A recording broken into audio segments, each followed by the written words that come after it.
Bugün çanta yapımı, gül çanta yapımını göstereceğim size. Şu şekilde arkası birazcık yukarıya kaldırayım daha net görünsün. Tığım benim her zamanki gibi 1.70 numara olanı kullandım.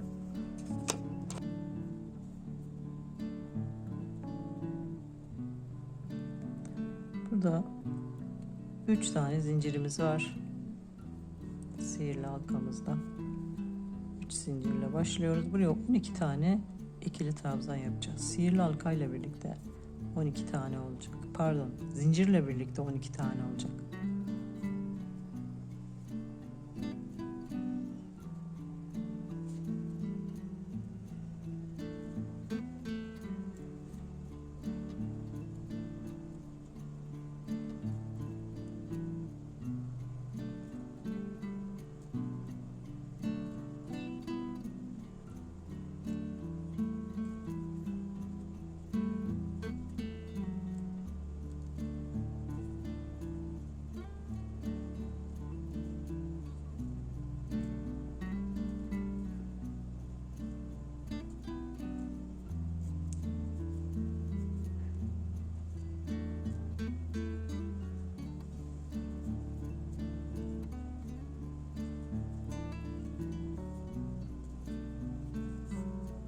Sayalım.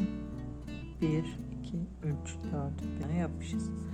Şimdi bunu çektim.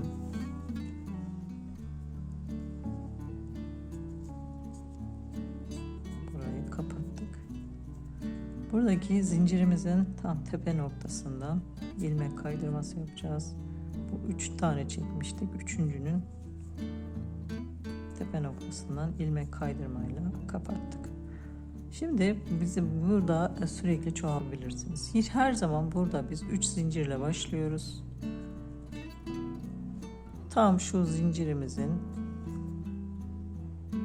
tam şuradan alıp buraya bir tane ikili trabzan yapıyoruz. Buraya yaptığımız 12 tane ilmeği şimdi her bir ilmekten işleyerekten 24 tane ilmek yapıyoruz. Ve burayı almayacağız. Şuradan şu şekilde arkadan ki alacağız ki sonraki zamanda şuralara çiçek, yaprak, gül yaprağı yapabilmemiz adına. Her bir noktaya ikişer tane sık iğne yapıyoruz. Şunu da alalım ki bu da kaybolsun.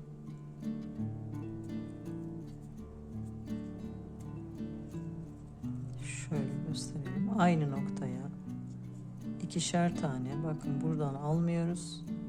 Şu şekilde arkaya doğru buradan 2 tane birlikte almamız lazım ki açılma yapmasın. Şunu da buraya alalım. Kaybolmasın. Hemen kaybolsun.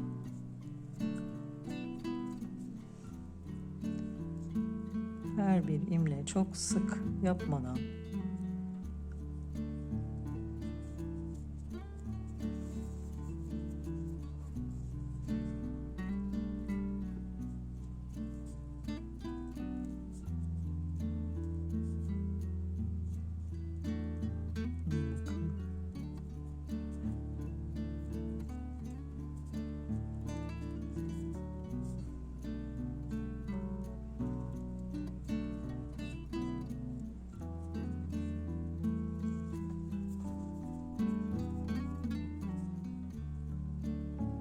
burası değil, şu şekilde arkadan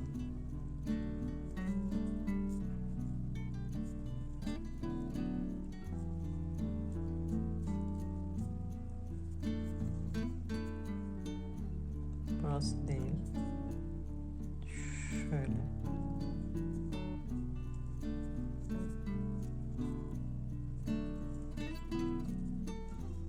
buralardaki bunu bırakmamızdaki amaç gül yapraklarımızı onların üzerine yapacağız bir sonrakinde. O nedenle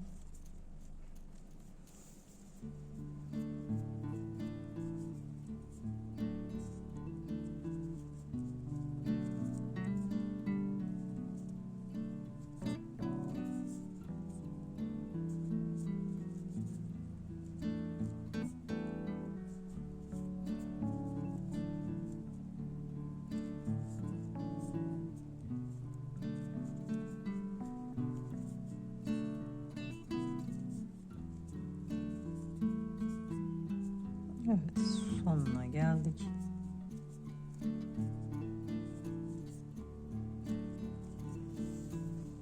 Toplamda 24 tane sık iğnemizin olması gerekiyor. Şimdi hemen sayalım. 2, 4, 6, 8, 10,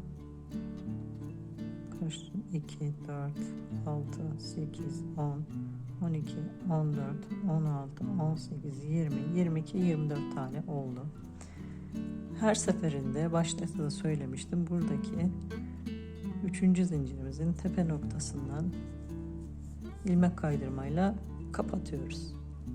Şimdi biz burada yine 3 tane zincirimizi çekiyoruz. 2, 3 zincirimizi çektik. Yine aynı şekilde zinciri çektiğimiz her seferde, her sırasında hemen dip noktasına, burada her seferinde ikili, aynı noktada ikili trabzanımız olacak. Şimdi 2 tane yaptık. Bir tane tek yapıyoruz. Bu sefer de yine aynı şekilde önden almıyoruz. Her seferinde arkadan alaraktan bir tane ilmeğimizi yaptık. Bir sonrasında yine ikili yapıyoruz.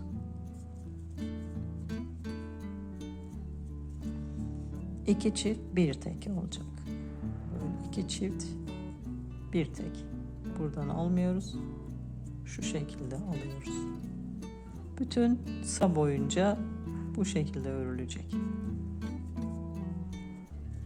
Çantamızın zemini oluyor. 2 tane yaptık. Şimdi tekliliğe geldi. Şu şekilde 2 çift bir tek, 2 çift bir tek. Pardon, burada yanlış yapmışım. İyi ki bakmışım. Bir tek, hemen yanında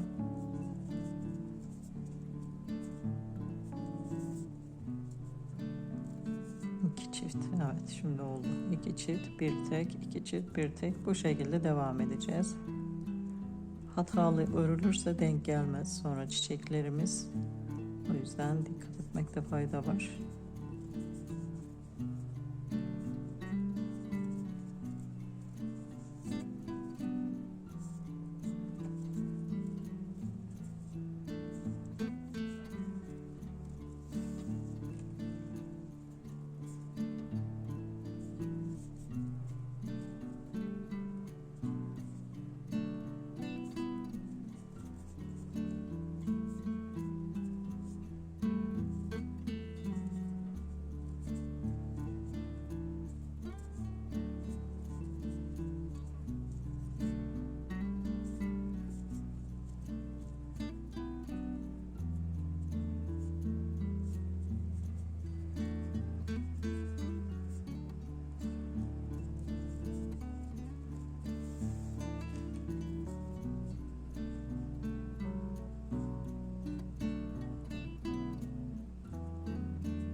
Evet, buradaki son sıramızda Eğer tekli denk geliyorsa işlemimiz doğrudur. Eğer burası tekli denk gelmez, ikili gelirse demek ki bir yerde bir hata yapılmıştır. Onu düzeltmeniz gerekiyor. Yoksa gül yapraklarımız düzenli olmaz. Evet, bunu böyle bağladık. Görüldüğü gibi şuralar, bunlar kesinlikle olması gerekiyor. Eğer bu şekilde sıralar olmazsa gül yapraklarını yapacağımız yer olmaz. Şimdi tekrar yine 3 tane zincirimizi çektik. Yine aynı noktadan, bakın şuradan, hemen şuradan alaraktan buraya bir ikili trabzanımızı yaptık. Bunu her seferinde aynı şekilde yapacağız. Şimdi biz 2 tane tekli, bir tane çiftli olarak gideceğiz. Her seferinde teklilerimizi arttırıyoruz. Şimdi 2 tekli yapıyoruz. Çoğaltıyoruz. Bakın 2, 1, 2 de tekli. Şimdi yine 2 çift yapıyoruz. Yani aynı noktaya 2 tane yapıyoruz. 2 çift derken bunu kastediyorum. Sonra 2 tane ikili trabzan yapıyoruz. Tekrar yine aynı noktaya 2 tane. Bu şekilde çoğaltacağız.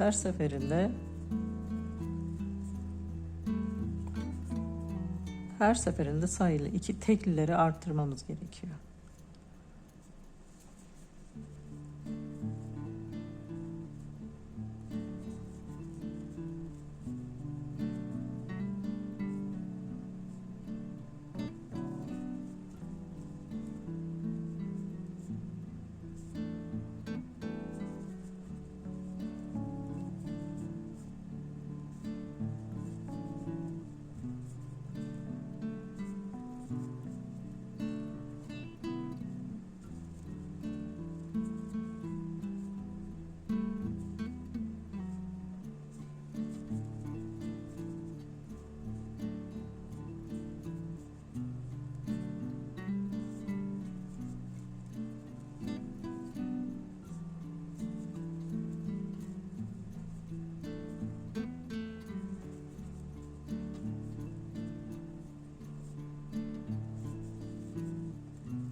Evet, sıra sonumuza geldik yine ve işlemimizi doğru yapmışız.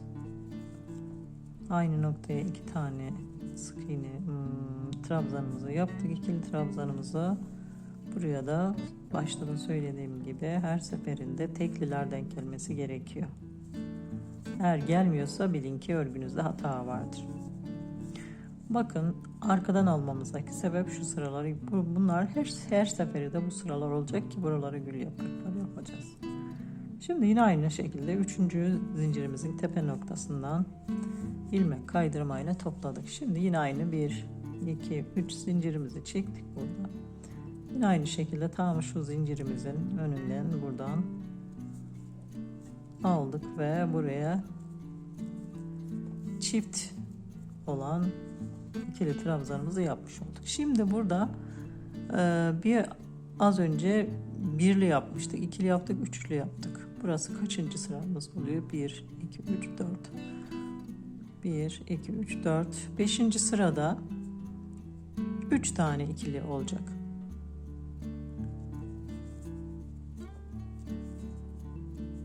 Üç tane tekli trabzanımız yapacağız 5. sırada. Bak şu şekilde 3 tane oldu. Şimdi yine aynı noktaya 2 tane yapıyoruz. Bunu her seferinde arttıracağız.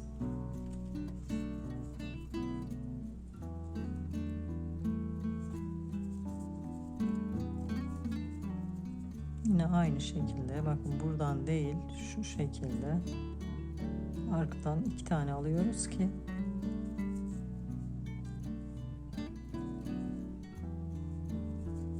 model açılmasın.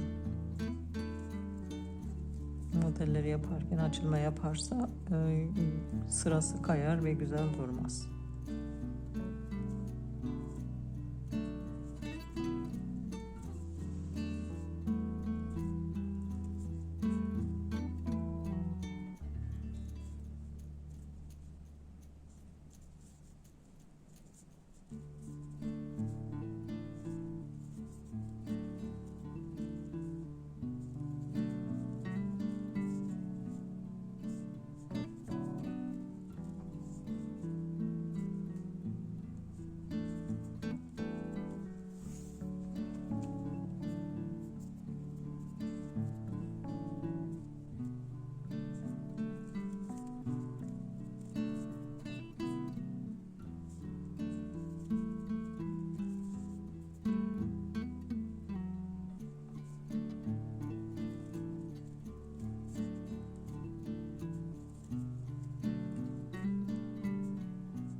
Evet, son sırada söylediğim gibi 3 tane teklimiz denk geldi. Demek ki hata yapmamışız.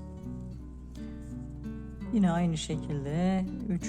zincirimizden kaydırma yöntemiyle kapattık. Tekrar buraya 3 tane zincirimizi çektik. Yine şuradan her zamanki gibi tam buradan ikili trabzanımızı yaptık. Aynı noktaya 2 tane olmuş oldu. Şimdi bir öncekinde üçlüydü. 1 2 3 4 5. sıramız 6. sıramızda 4 tane tekli trabzan yapacağız. Sonra çift trabzan yapacağız. 1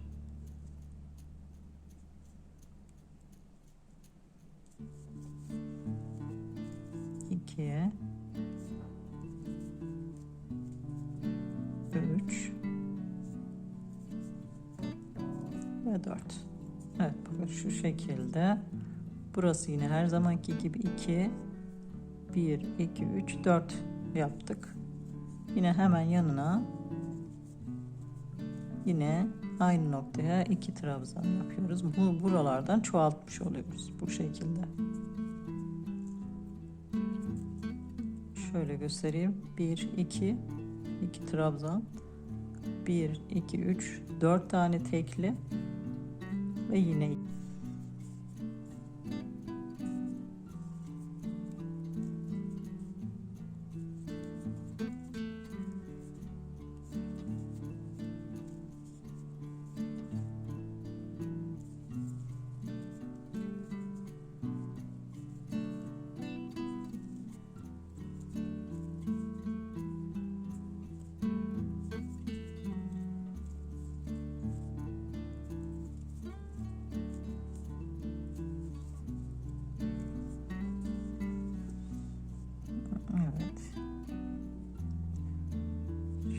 şimdi de aynı şekilde ikili yaptık. Burada 2 tane 1 2 3 4 5 ve 6 aynı noktada.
Evet, bu şekilde her seferinde sayılarını arttıraraktan her sırada mesela şu andaki 6. sırada 4 tane tekli yaptık. 7. sırada 5 tane tekli. Yanlış olmasın sayayım yine de.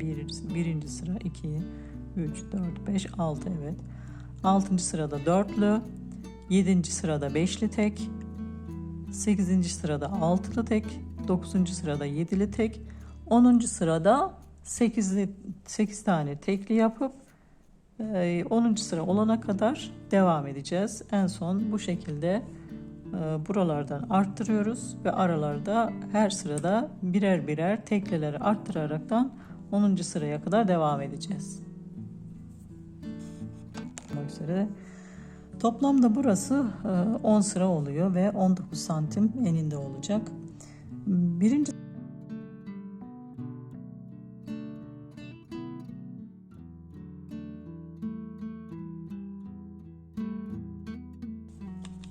hemen ölçüsünü vereyim. Tas tamam 19 santim oldu. Tabi arzu eden bunu daha da büyütebilir. Şimdi burada bir tane zincirimizi çektik ve normal sık iğnemizi yapıyoruz. Son sıramızda sık iğne var.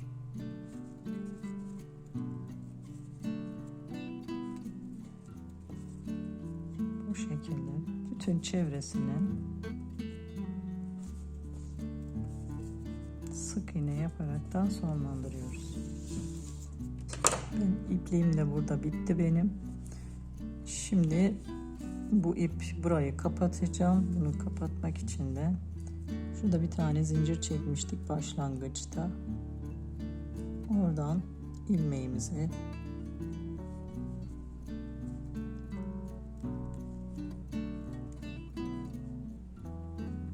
geçiriyorum ve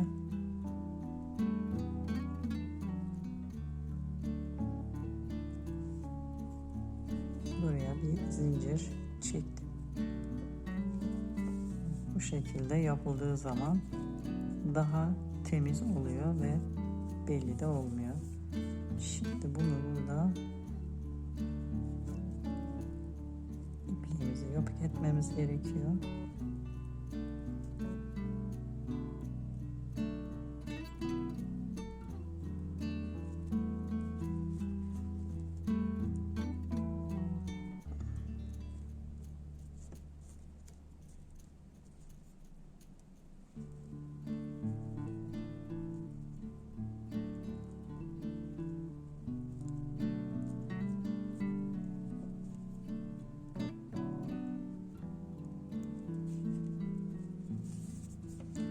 Evet.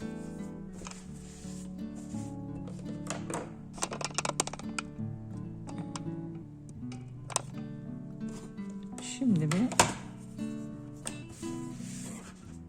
ölçelim. Evet, 19,5 santim şeyimiz var. Şimdi bu gülümüzün ortadaki tomurcuğunu yapacağız. Bunun için de hemen şuradan ipimizi aldık. Daha önceki yaptığımız şu çizgilerin üzerine yapacağız gül yapraklarımızı. Buradan bir tane sağlamlaştırıcı bir zincir çekip herhangi bir noktadan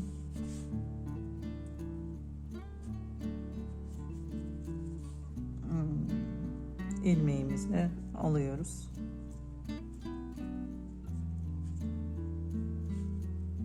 İlmeğimizi aldık ve 3 tane zincirimizi çekiyoruz burada. Bu 3 zincirle birlikte buraya 2 tane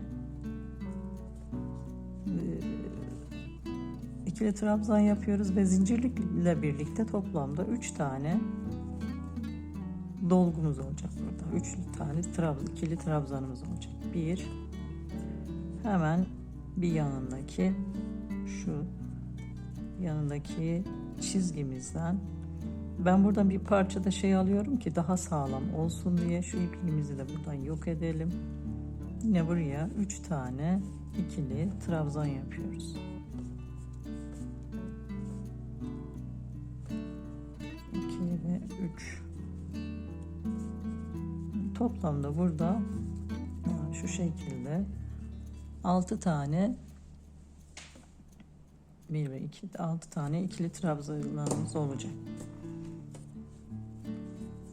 Burada tekrar 3 tane zincirimizi çekiyoruz. 2 3 zincir çektik ve döndük. Hemen zincirimizin önündeki ilmeğimizden buraya yine bir ikili trabzan yapıyoruz. Bu çift olmuş oluyor. Hemen yanına yine çift ikili trabzan yapıyoruz aynı noktaya.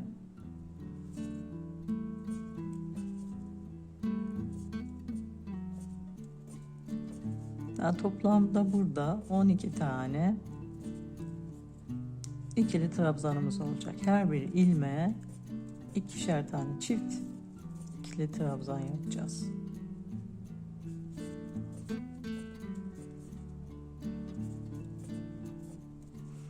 Ve şuradaki çekmiş olduğumuz zincirin de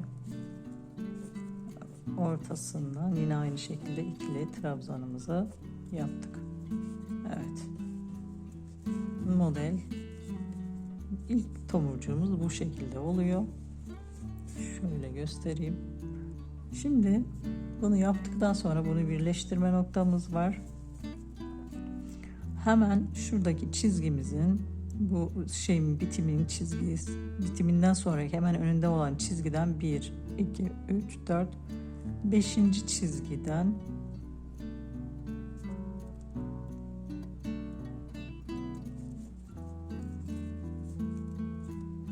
tomurcuğumuzu buraya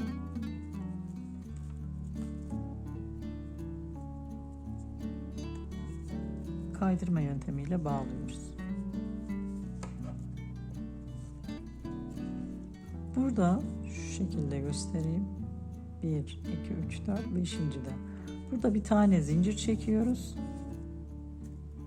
ve zikzak yapacağız. Şu anda ters yöne doğru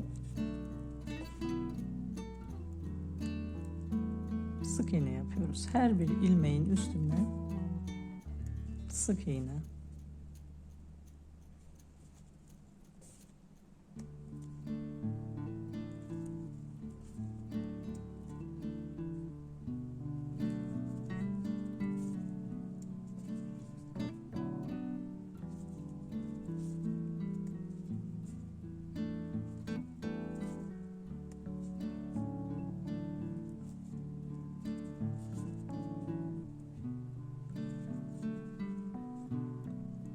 Hemen önündeki ilmekten olaraktan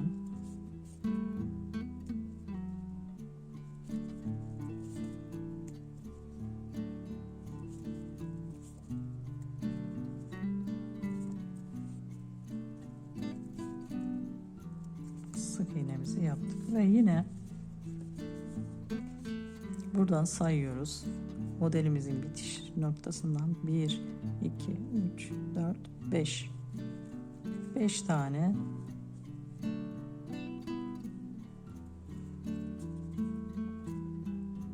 bir iki üç dört beşinciden yine aynı şekilde burada kaydırma yöntemiyle sabitledik. Yine buraya 1 2 3 zincir çektik. Yine aynı şekilde burada aynı noktaya 2 tane ikili trabzan yapıyoruz. Zincirle birlikte 3 tane oluyor. Şöyle zincir 1 2 3. Hemen bir önümüzdeki ilmeğimizi alıyoruz. Buraya da 3 tane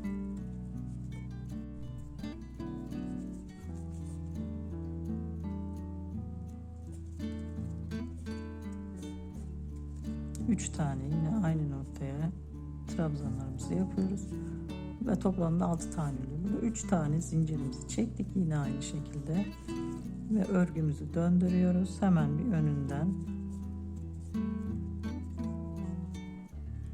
Zincirimizle birlikte 2 oldu.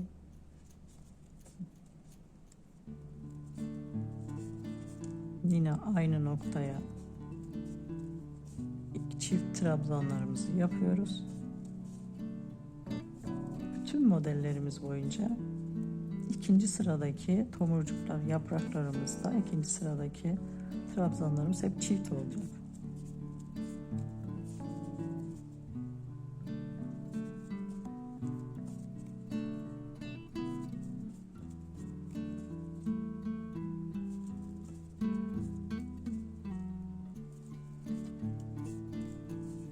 Evet.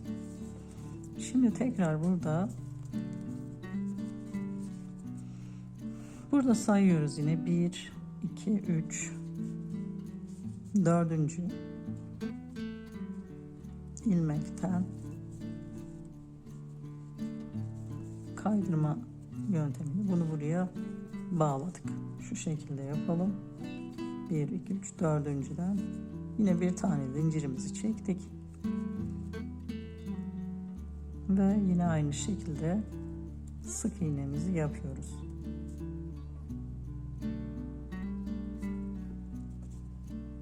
Geri giderekten zikzak yapıyoruz burada.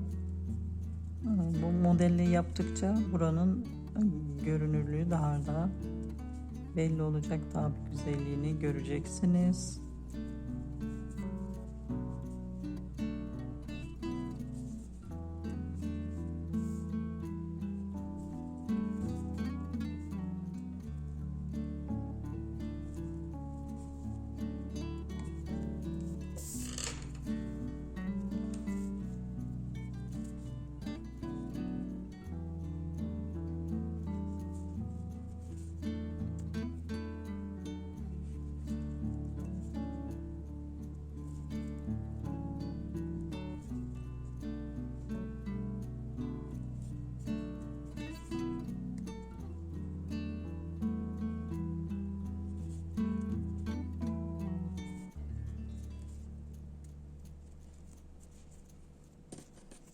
Evet, tekrar yine burada sayı 1 2 3 4 beşinciye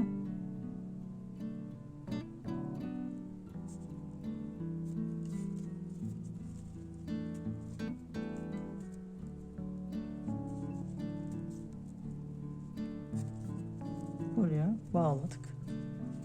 Evet, ilk tomurcuğumuzu böylelikle oluşturmuş olduk. Buradaki ilk göbekteki tomurcuğumuz oluşmuş oldu. Şunu yapacağız. Şimdi bunları yapacağız.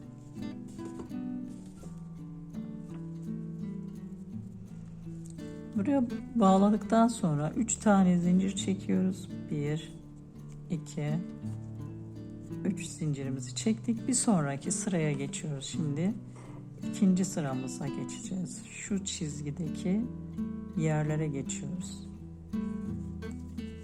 Bunu da herhangi bir yerden, noktadan, karşısına gelen ilk noktada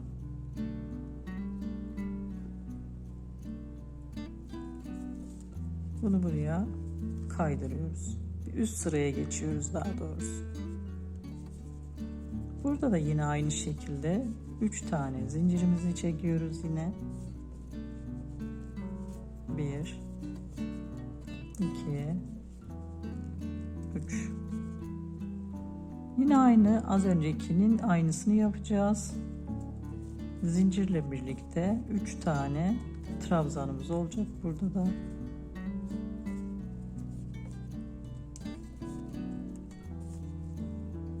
Hemen önündekini yapıyoruz.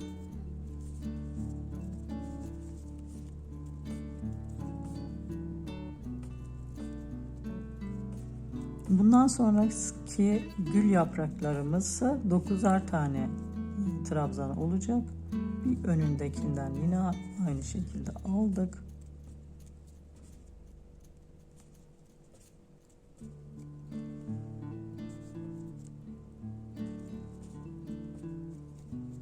Evet, bu şekilde 6 tane olmuş olacak. Zincirle birlikte 1, 2, 3, 4, 5, 6, 7, 8, 9 tane olacak. Pardon, 6 yanlış söyledim. Bundan sonraki bütün güllerimiz tabanlara 9'ar sıra, üst ikinci katları da 18'er tane sık iğne olacak. Burada tekrar 3 tane zincirimizi çektik ve döndük. Hemen şuradan yine aynı şekilde sık iğnemizi yaptık. Aynı noktaya 2'şer tane yapıyoruz.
Evet, toplamda 18 tane 2, 4, 6, 8, 10, 12, 14, 16, 18 tane oldu. Yaprağımız oldu. Şimdi burada tekrar sayıyoruz. Bu şeyimizi birleştirmek için 1, 2, 3, 4, 5, 6. Evet, 1, 2, 3, 4, 5, 6. sıramıza ilmeğimizi buraya tomurcuğumuzu tutturuyoruz. Şöyle göstereyim. Sayalım şuradan. 1, 2, 3, 4, 5, 6.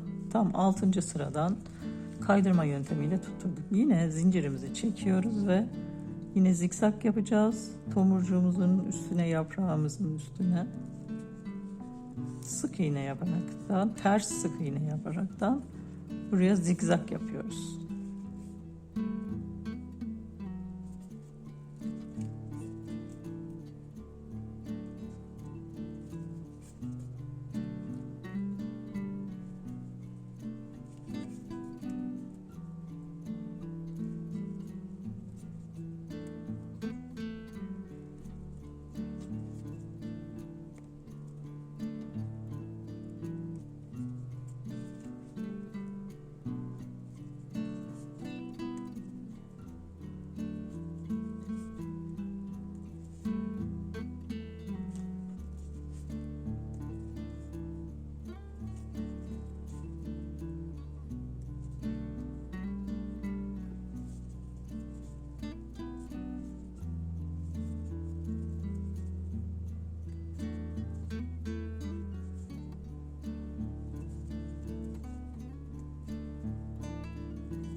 Evet. Zikzakımızı yaptık. Şimdi burada da 6 tane sayıyoruz. 1, 2, 3, 4, 5, 6. 6.'dan kaydırma yöntemiyle birleştirdik. Burada tekrar 1, 2, 3 zincirimizi çektik. Hemen şöyle açaraktan göstermek istiyorum. Bu şekilde olmuş oldu. Şimdi diğer yaprağımızı da aynı şekilde yapacağız. Artık bütün yapraklar aynı olacak. 9'ar tane tabana, üstü 18 tane olacak. Zincirle birlikte 3. Hemen bir önüne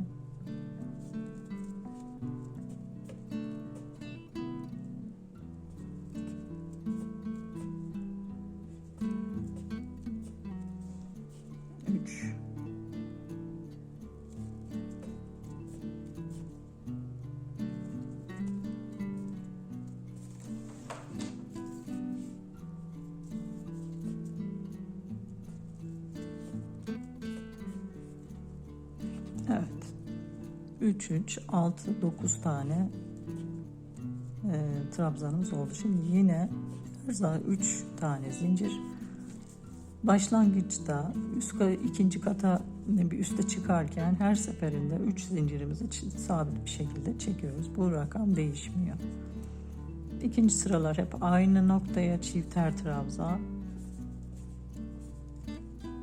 Bu şekilde.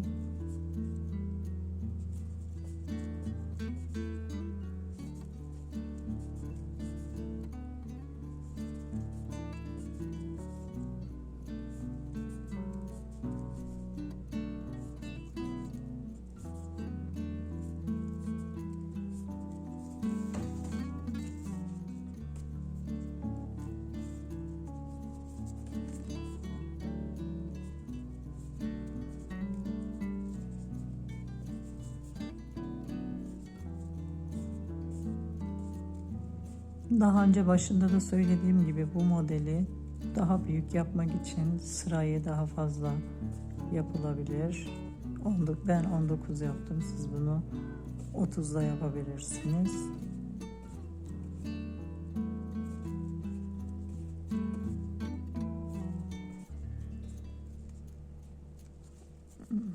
Evet, bu şekilde 2, 4, 6, 8, 10, 12, 14, 16, 17 mi olmuş? Pardon. 2, 4, 6, 8, 10, 12. Evet, 17 tane olmuş. Bir tane daha yapalım.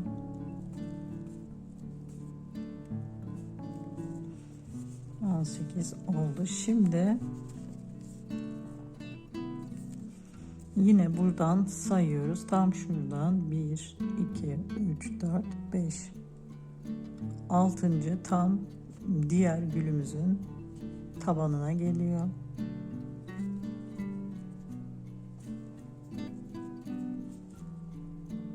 Hemen şuraya birleştiriyoruz. 3 tane yine bir tane zincirimizi çekiyoruz ve yine zikzak yapımına geçiyoruz. Her ilmeğimizin üstüne bir tane sık iğne yaparak zikzak yapıyoruz.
Evet. Güllerimizi, yapraklarımızı bitirdikten sonra her seferinde 6'şar tane sayıp o şekilde orayı birleştiriyoruz. Yani 6 sıra, 5 sıra sayıp 6.'yı yapıyoruz. 1, 2, 3, 4, 5, 6.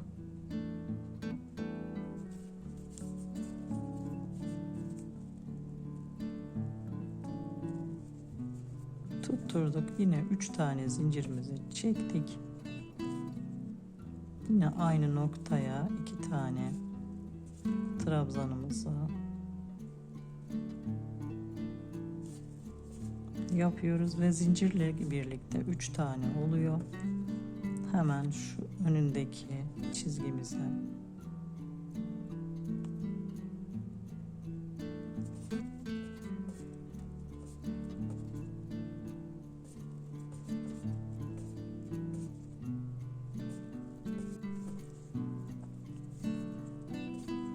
ve 3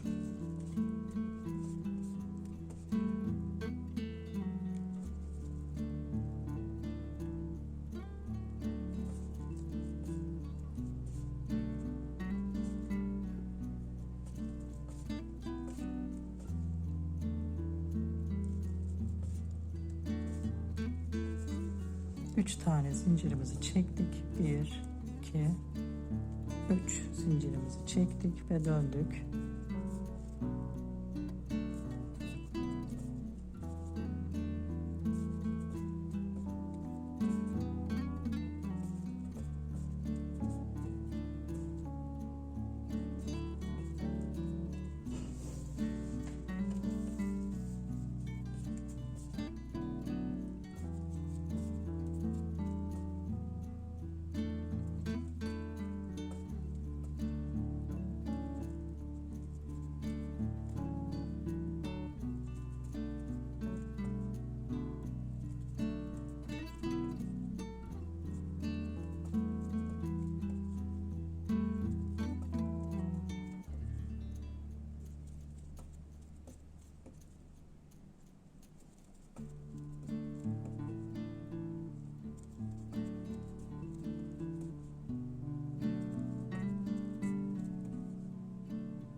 Evet, yaptık ve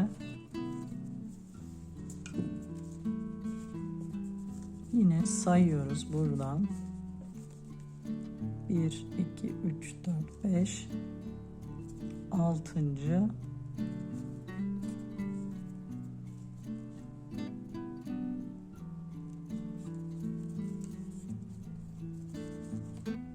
ilmekten tutturduk ve bir tane zincirimize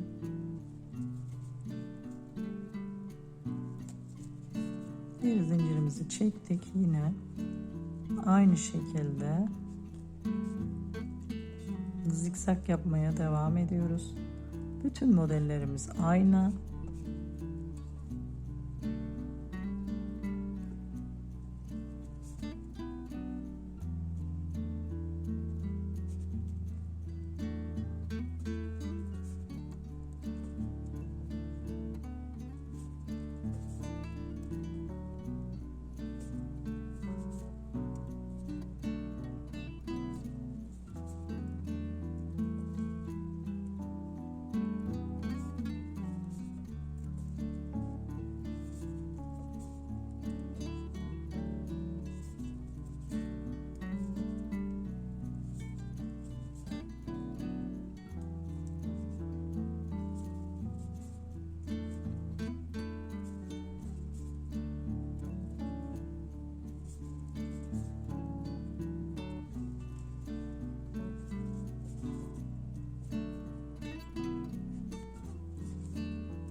Tekrar biz burada yine sayıyoruz. 1 2 3 4 5 6 ilmekten sağlam olsun diye 2 tane birden aldım ve kaydırma yöntemiyle yine buraya bağlıyoruz. Burada bir tane 2 3 zincir çektik. Bir üst şuraya geçtik.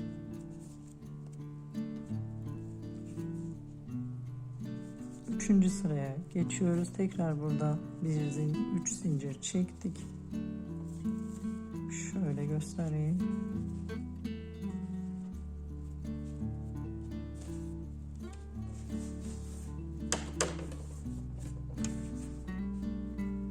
Bu şekilde burada ilk önce 2 yapmıştık, şimdi 3 yaptık. Her seferinde birer tane atlayarak şimdi de bu sıraya yapacağız, bu sıraya yapacağız. Üst sıraya geçebilmek için 3 tane zincir çekiyorduk. Yine aynı şekilde aynı noktaya 2 tane trabzanımızı yapıyoruz. Zincirle birlikte 3 tane oluyor.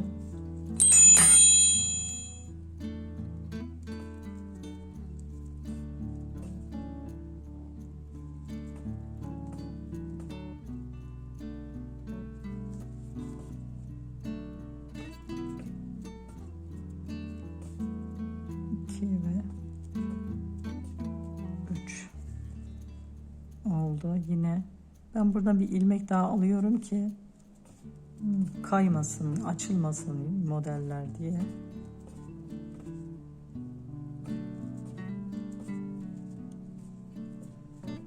Evet, şu şekilde yine 3 6 9 tane oldu. Yine zincirimizi çekiyoruz. 3 zincirimizi çektik ve modelimizi çevirdik arka tarafından.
Şimdi üst sıraya yapıyoruz ve burada yine aynı şekilde sayıyoruz buradan. Hemen ilmeğimizin önünden 1, 2, 3, 4, 5, 6. sıraya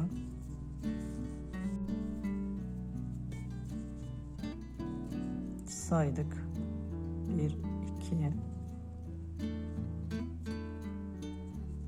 1, 2, 3, 4, 5, 6. sıradan saydık ve yine kaydırma yöntemiyle birleştirdik. Bir tane zincirimizi çektik. Yine zikzak yapacağız burada. Sık iğne yapıyoruz hemen bir önündekine tepelerinden alaraktan.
ilmeğimizi çıkarttık.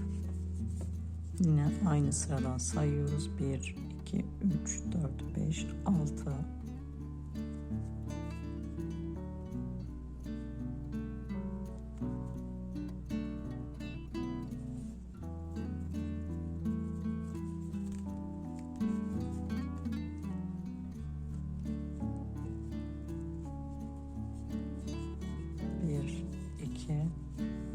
Zincirimizi çektik.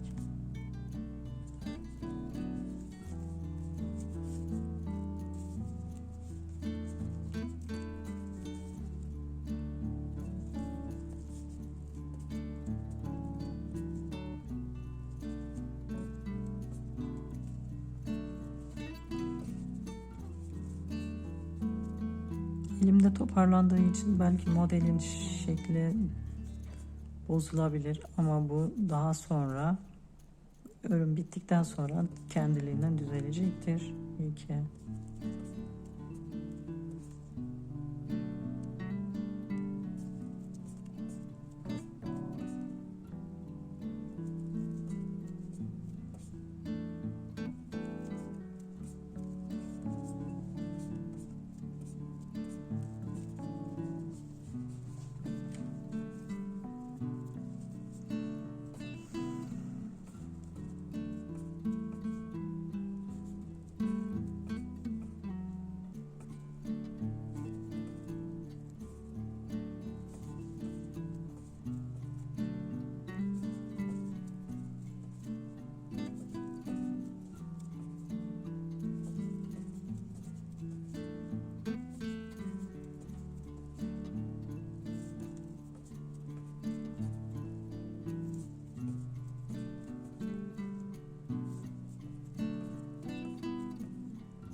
Bir, iki, üç, dört, beş,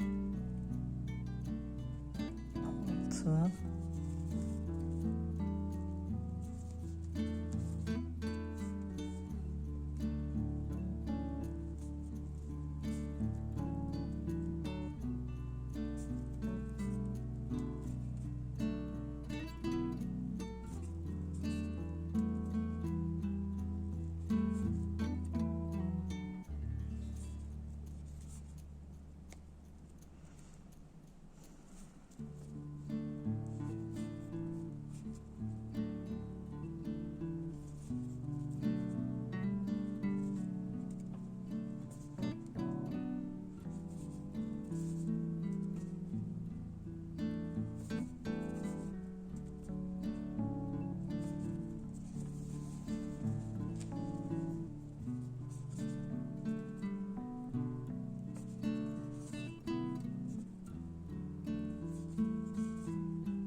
evet, modelimiz ortaya çıkmaya başladı.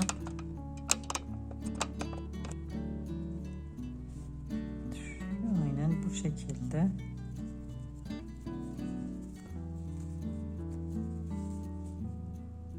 Devam ediyoruz yine aynı şekilde.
2, 3, 4, 5, 6.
Bir, iki, üç, dört, beş.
Bir, iki, üç, dört, beş, altı. Hemen şuraya bağladık. Buradan bir üst sıraya geçebilmek için 3 tane zincirimizi çektik. Hemen bir üste geçiyoruz. Burası bitti. Artık üst sıraya geçtik. Ve burada bağladık yine. Tekrar 1, 2 ve 3 zincir çektik. Yine burada sık iğnemizi yapmaya devam ediyoruz. Trabzanımıza. Evet, daha fazla ben videoyu uzatmak istemiyorum. Önce 2 tane yaptık. Şöyle bırakayım. Önce 2 tane yaptık. Sonra 3 tane yaptık. 3. sırada 4 tane yaptık. Bu şekilde. Şimdi 5. sırada 5-6 olarak aynı gülleri işte buraya sırayla yapılıyor ve şuna bir üst sıraya bir üst sıraya yapıyoruz. Buraya atlayıp buraya yapıyor. Burayı yapmıyoruz. Şuna yapıyoruz. Yani bundan sonra 1 2 3 4 tane daha, 4 sıra daha yaprak yapıyoruz. Burayı yapmıyoruz. Burası boş. Ve en son sıraya yapıp gül yapraklarımızı bu şekilde yapıyoruz. Model aynı, yaptıklarımızın hepsi aynı yapılacak. 9 tane 6 sıraya. Her bir boş ilmeğe 3'er tane trabzan yaparak 9 tane şey yapıyoruz. İkinci sırasında 18 tane yapıyoruz. Sonra 6 tane sayıyoruz, geriye bağlıyoruz. 6 tane sayıp geriye bağlıyoruz. Ve üstündeki zikzak, yani şunları yapıyoruz. Zikzaklarımızı yapıp kapatıyoruz. Model bundan ibaret. Yani daha çok yapmak isterdim ama video çok uzayacağı için ve insanların sıkılmamasından dolayı bu şekilde kapatıyoruz. Şöyle göstereyim devamını. Bu şekilde yapacağız ve geri geleceğiz. Bu şekilde hepsini uzatıp geliyoruz. Evet, ben yapraklarımı bitirdim. Yani şu sanırım 3-4 sıradan sonra bırakmıştım video çekimine. Son yapraklarım kaldı. Burada ben en son sıraya geçmeden önce bir sıra atladım. Bakın şu sırayı atladım ve ikinci sıraya devam ettim. Çünkü çok üst üste olacağı için çok kabarık bir şekilde olacaktı. Onu bir söylemek istedim. Şu sırayı yapıyoruz. Bakın burayı atladık, buraya yaptım. Kaç sıra olmuş oluyor? 1, 2, 3, 4, 5, 6, 7, 8 sıra. 8 sıra olmuş oluyor. Şimdi burada bir tane sıramız kaldı. 1, 2, 3, 4, 5, 6.'ya tutturuyorduk yaprağımıza. 3 tane zincirimiz vardı. Bu son sırayı göstermek için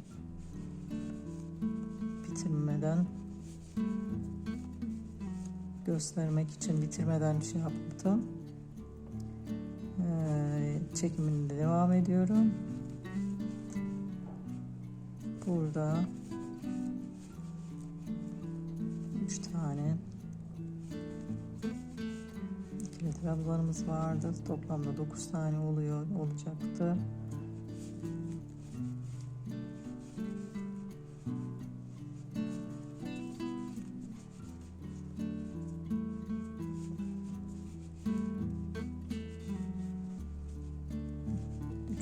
Zincirimizi çektik.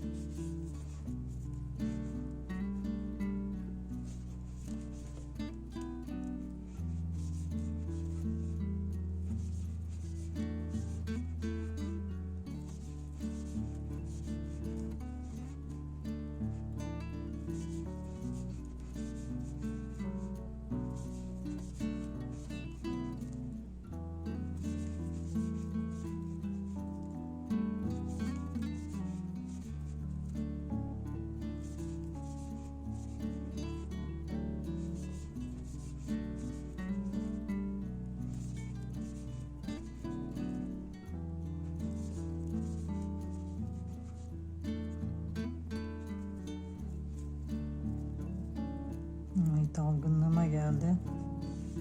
Tekli yapmışım.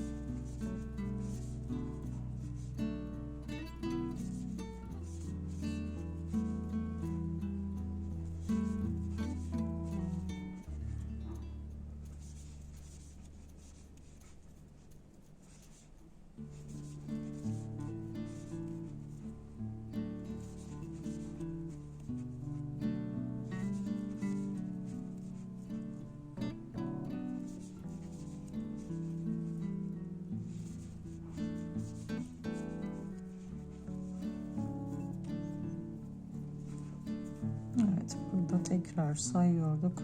1, 2, 3, 4, 5, 6. tam zaten bu şeyimize geliyor. Yaprağımızın dip noktasına.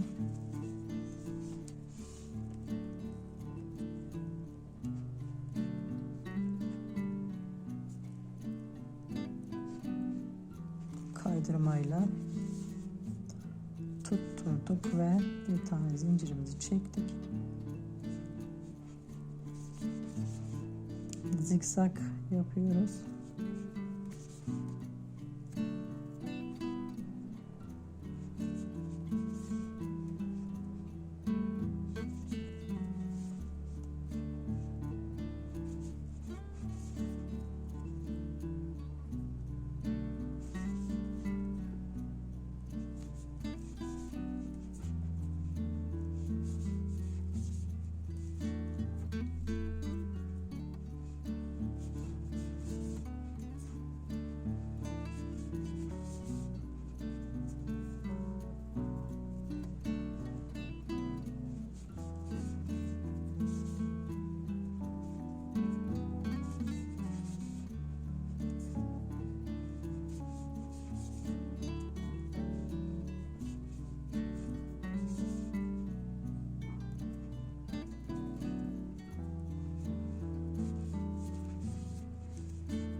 Çevirdik. Sayıyoruz tekrar. 1, 2, 3, 4, 5, 6 tam bitiş noktamız.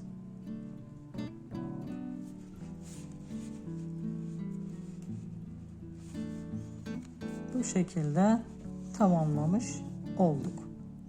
Şimdi burada yukarıya çıkabilmem için yine 3 tane zincirimizi çekiyoruz. 2, 3 zincirimizi çektik ve gayet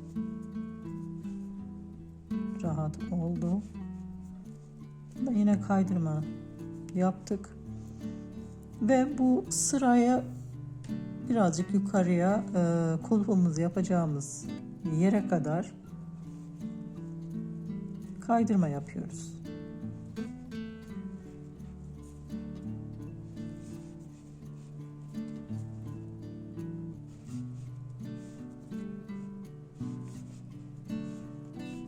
Şu şekilde kenarı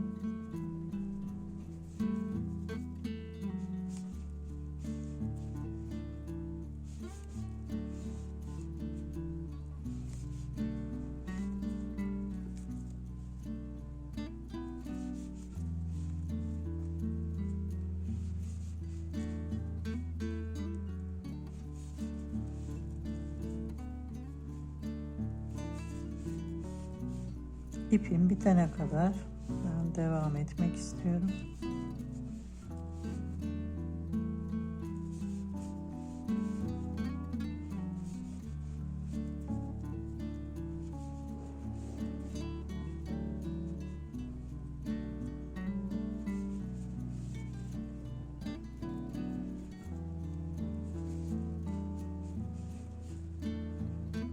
Şimdi etrafını bu şekilde belli bir müddet yaptıktan sonra şimdi şu kulpunu yapacağız. Ben bir tanesini taktım. Kulpunun şu iç kısmına bu bölüme geçirilen yeri yapacağım, göstereceğim şimdi ben size. Bunun için 18 tane zincirimiz var.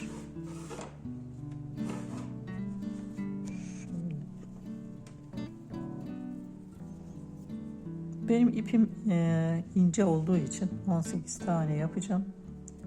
Daha kalın ipler 15'te yapabilir. Sıkılaştırıyorum birincisini ve 17 tane zincir çekiyorum. Şimdi sıkılaştırdıktan sonra sıkılaştırmayla birlikte 18, 2, 3, 4, 5, 8,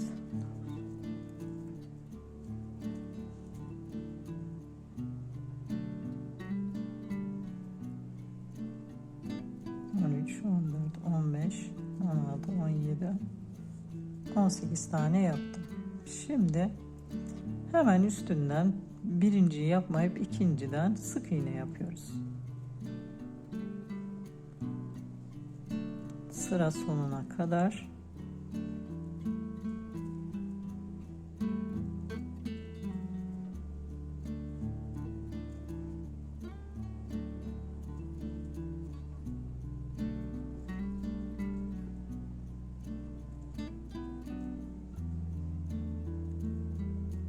Ben çantamın çantamın renginde kumaş bulamadığım için astar yapmadım. Eğer yine bir gül çantası yaparsam astarının içine takılmasını da gösterebilirim.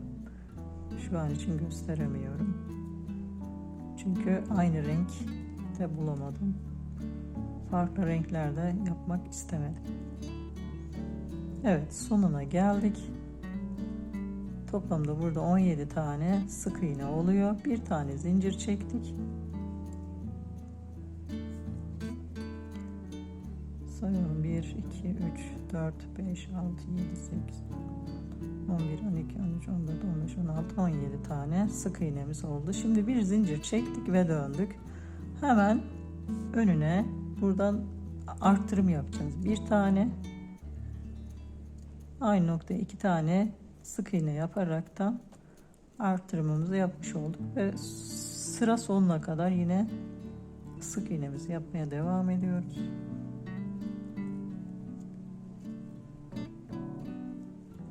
Başında ve sonunda artırım yapacağız.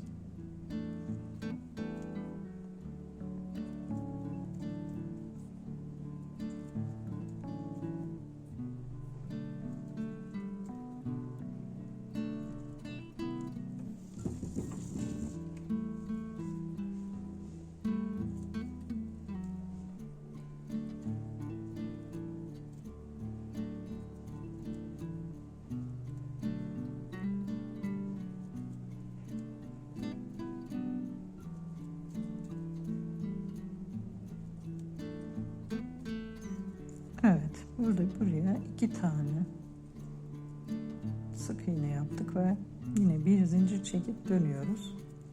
Yine aynı şekilde buraya 2 tane aynı noktaya sık iğne yapıyoruz. Sadece başlangıçlarda.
Son bir sıra daha yapıyoruz.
Ve bu şekilde çantamızın şu iç kısmını yapmış olduk. 1, 2, 3, 4 sıra.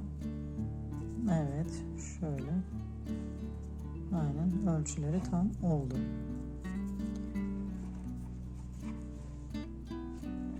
Evet, sayabilirim.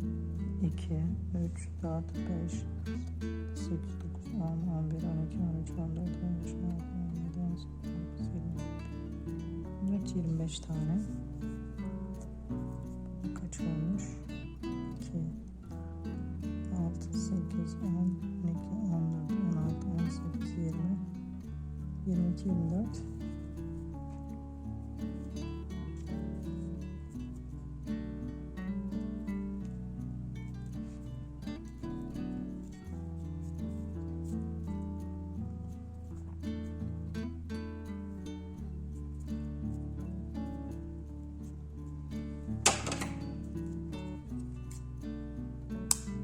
İpimizi kestik.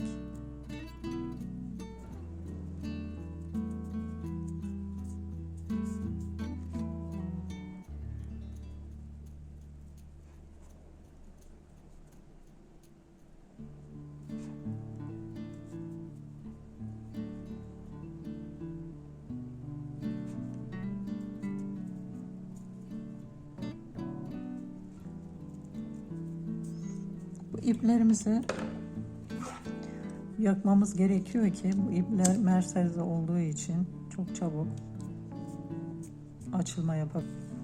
Şimdi bu örmüş olduğumuz parçanın eklemesini yapacağız buraya. Ters yönünü içe getireceğiz. Onun için de şu ucundan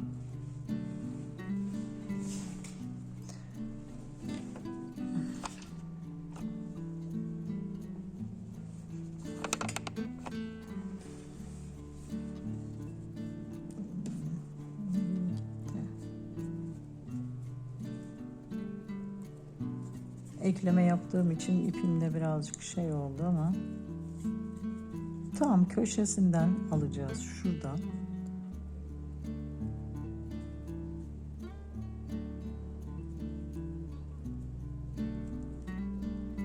Yani ilk şey olduğu için birazcık zor olabilir. Kaydırmayı yaparken içine onu da alıyoruz. Yine aynı şekilde şuradan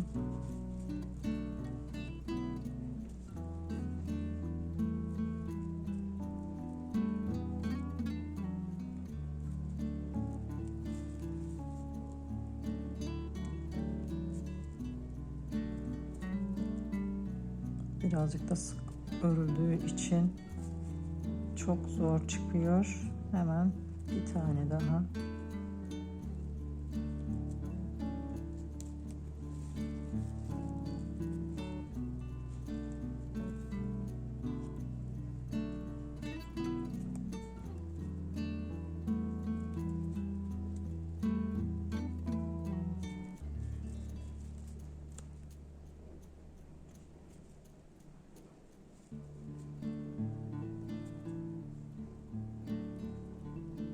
Buraya bir tane zincirimizi çekiyoruz.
Burada tam ipliğe düğüme denk geldiği için bunu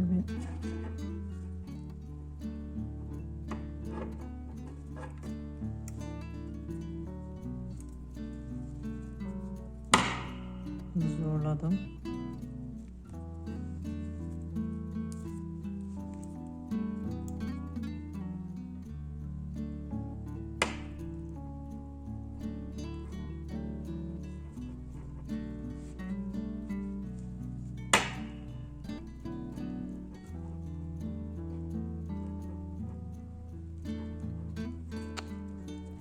Niye böyle oldu burası ya?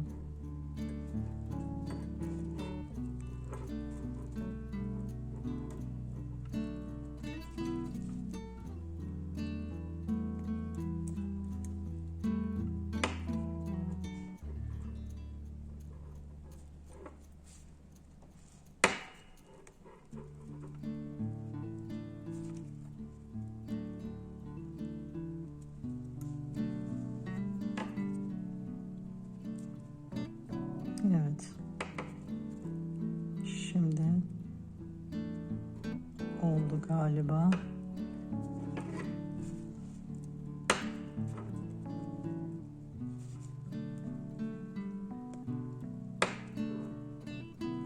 Çünkü az önce sayısı eksik olduğu için burada 18 tane olması gerekiyordu.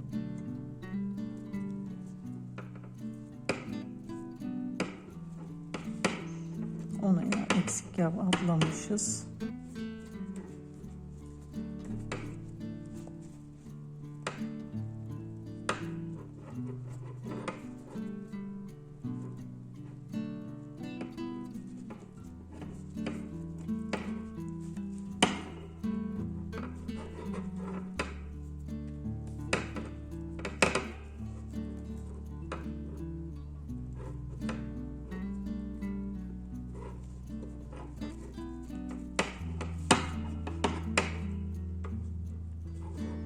Biraz zor.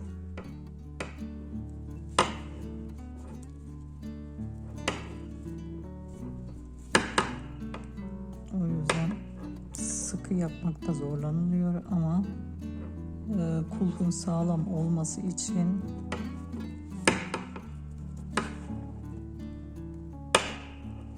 buranın sağlam olması gerekiyor, sıkı olması gerekiyor.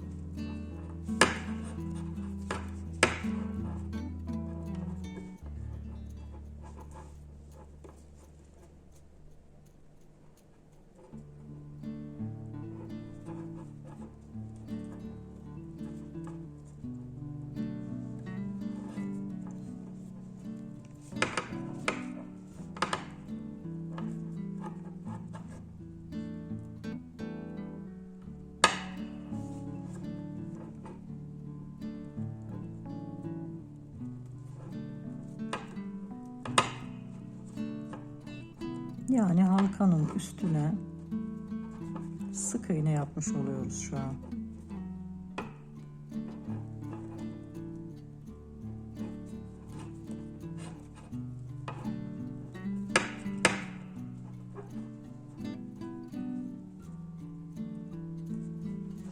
Şimdi sayalım. 1, 2, 3, 4, 5, 6, 7, 8, 9, 10, 11, 12, 13, 14, 15, 16.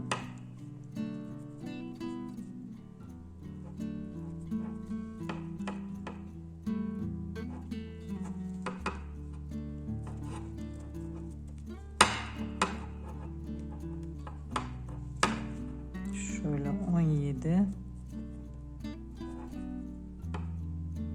ve son 18. sık iğnemizi yapmış olduk. Tekrar sayalım. 2, 4, 5, 6, 7, 8, 9, 10, 11, 12, 13, 14, 15, 16, 17 ve 18 tane oldu. Evet. Şimdi buradan alttan alıyoruz bunu.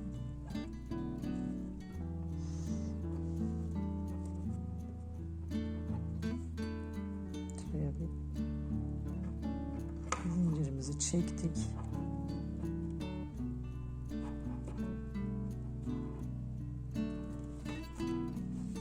Ve yine biz şu kenarı eklemeye devam edeceğiz şu anda. Tabii yine geçirebilirsem.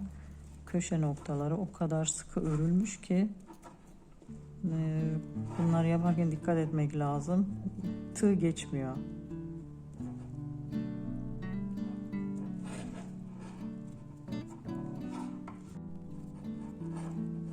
Evet, şu kenarları yapıyoruz şu anda.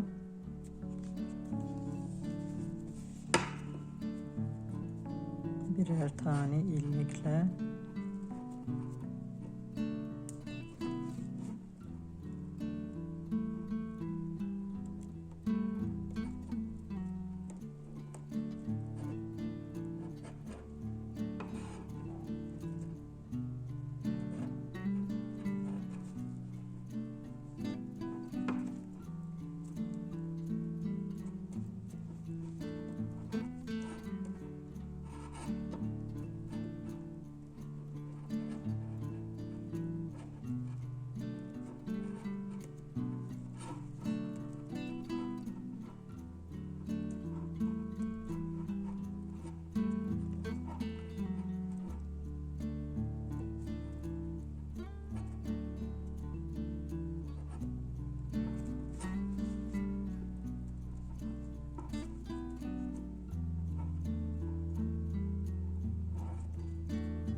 evet.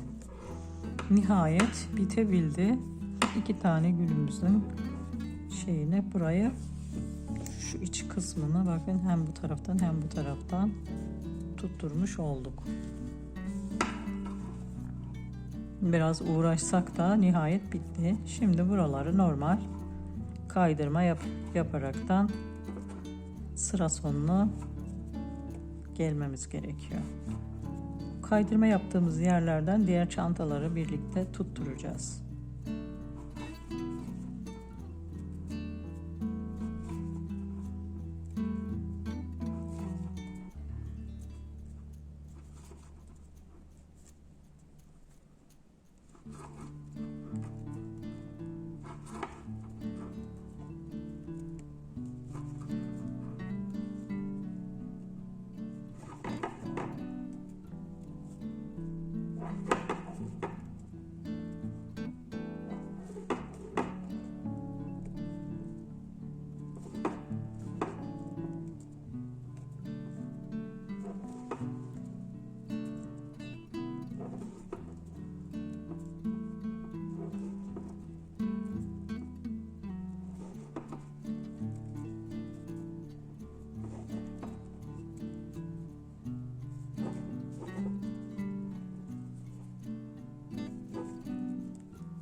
Evet.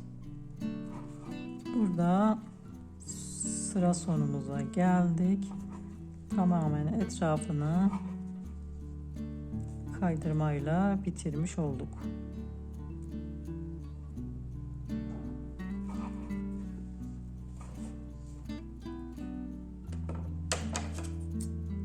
Burada kesiyoruz.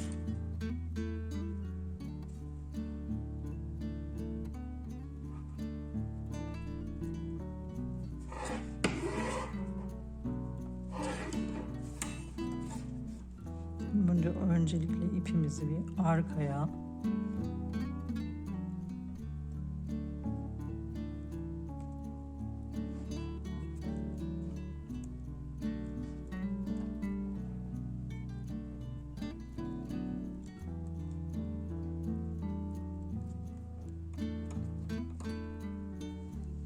almamız gerekiyor ki burada ilmeğimizi sabitleştirebilelim.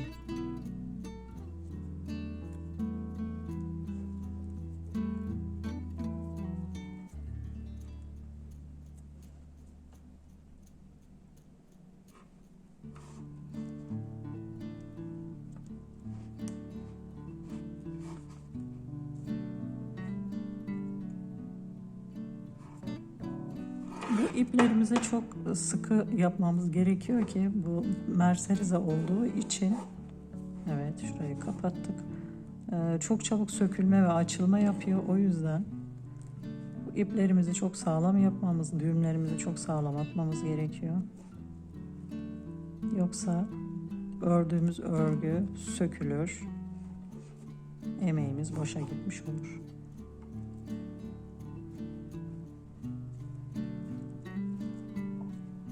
Evet. Önceden de buradaki yaptığım ipler vardı. Şimdi ben onların hepsini birlikte yakacağım. Uçlarını yakılırsa sökülme şansı azalmış olur. Şimdi kuplarımızı yapmış bulunuyoruz. Şimdi bunları birleştirmeye geldi sıra.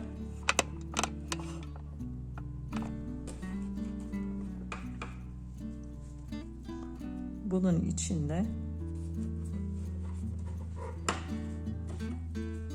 ikisini bir araya topluyoruz. Aynı hizaya gelecek şekilde bakalım. Aynı hizaya geldi şu anda ve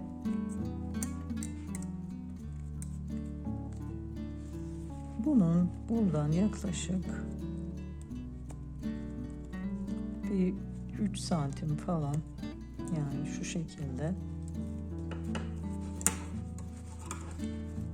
olacak şekilde, yani çantanın ağzını açtığınız zaman eliniz içine girebilecek şekilde şöyle bir ölçelim.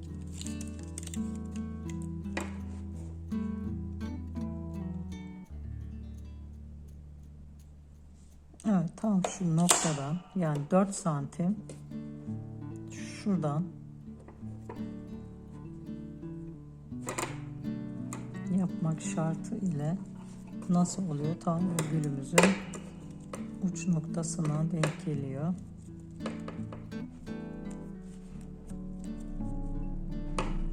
Şimdi karşılıklı olarak buradan yine kaydırma yaparaktan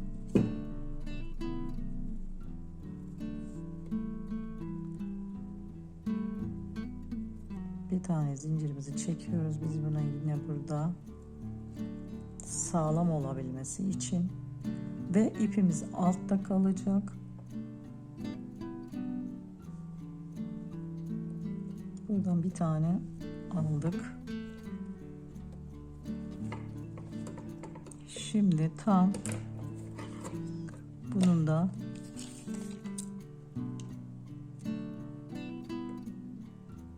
Dördüncü sırası tam şurası, şuraya denk geliyor. Şuradan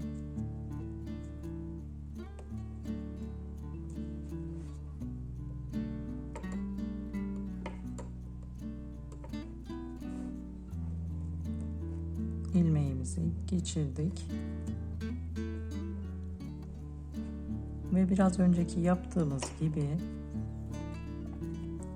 yine kaydırma yapacağız.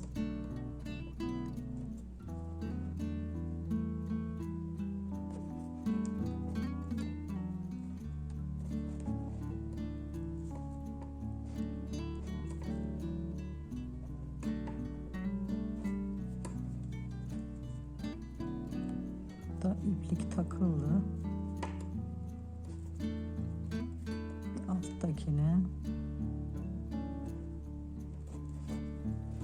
Evet, bu şekilde bir buradan bir karşıdan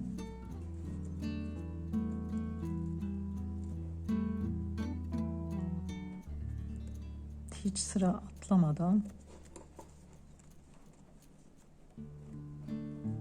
iplik takılıyor.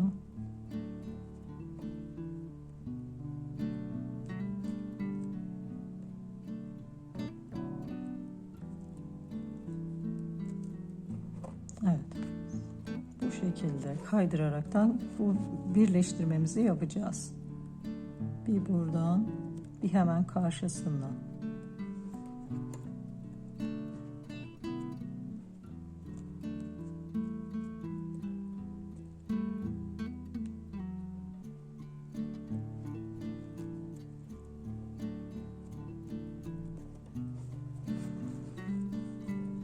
Yani o kadar çok sıkı yapmışım ki ilmeği almakta zorlanıyorum.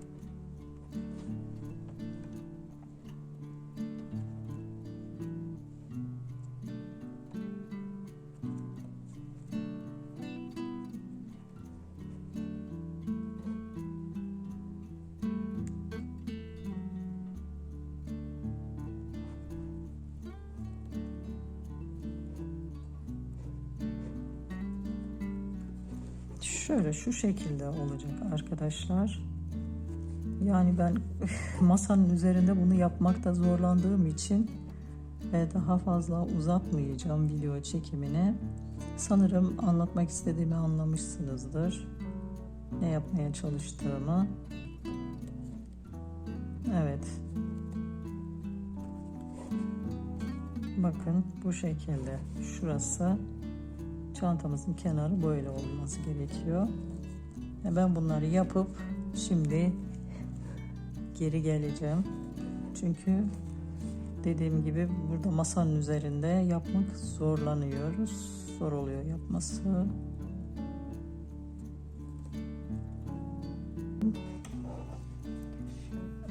Kenarlarını şu şekilde birleştirilmiş olacak. Kaydırma yöntemiyle size başlangıcını göstermiştim. Şimdi bu ipimi buradan keseceğim.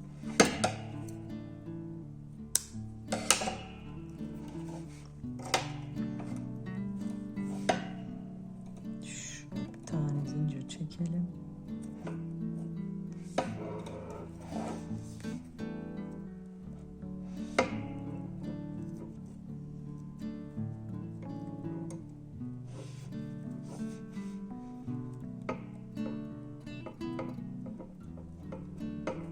Bu şekilde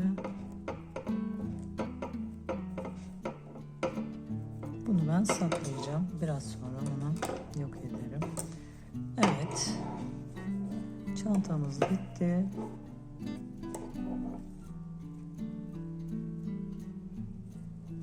Saplarını oluşturduk. İçi bu şekilde. Buraları dikilecek şimdi biraz sonra.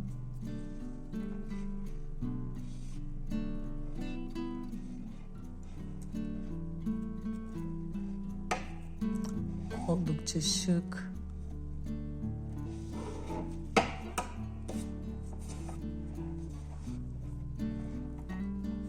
Yapımı oldukça zevkli bir çantamız olmuş, bitmiş durumda şu anda. Beni izlediğiniz için teşekkür ederim. Beğeni ve üyeliklerinizi bekliyorum. Yorumlarınızı da bekliyorum. Teşekkürler, iyi günler size.